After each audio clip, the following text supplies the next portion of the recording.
One movie opinion of mine that I have held for years is simply, but very controversially, spoilers don't matter. Like, I get it. You don't want the story ruined, you don't want surprises ruined for you, but here's my thinking. Movies or stories in general are kind of like roller coasters. If knowing about one dip in the roller coaster ruins the ride entirely, it probably wasn't a very good roller coaster. Because think how often we re-ride roller coasters, and how often we revisit the same stories. Sure, you might not rewatch Marvel movies after you've seen them once in theaters, but like, how many times have you revisited in your head, I don't know, Cinderella, or Aladdin, or Robin Hood? If a story is ruined by knowing just one element of where it's going, it probably isn't a very good story. By the way, spoiler alert, that's not the case here. And I know that because the big surprise of the movie, the big marketing gimmick that was released this week that everybody has said, oh my goodness, I guess if you didn't watch the movie opening weekend, screw you.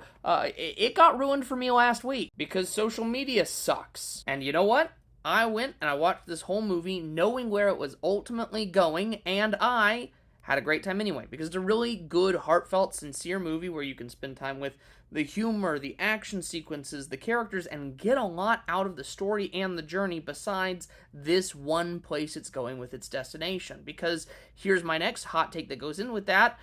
If you're only watching movies to get surprised by something, you're not engaging with story, actually. What you are, and I mean this in a totally non-aggro way, is a toddler who is winding up a jack-in-the-box and only gets thrills and ha-has when the clown bursts out. If you can only be delighted by surprises, I have to ask, do you only enjoy your birthday when you have forgotten what date it is on the calendar and whether or not you have friends? Like, do people have to elaborately organize surprise birthdays for you every single year or else you're not going to have a good time? Yeah, I think it's crappy when people on social media spoil parts of movies before audiences get a chance to enjoy them. And I think it's also crappy when major marketing departments also spoil the surprises in movies. However, I don't think movies should revolve around surprises. I think surprises are a really fun, exciting part of stories. However, I don't think they're the centerpiece, and I just kind of wonder what kind of emptiness and ennui the audience is experiencing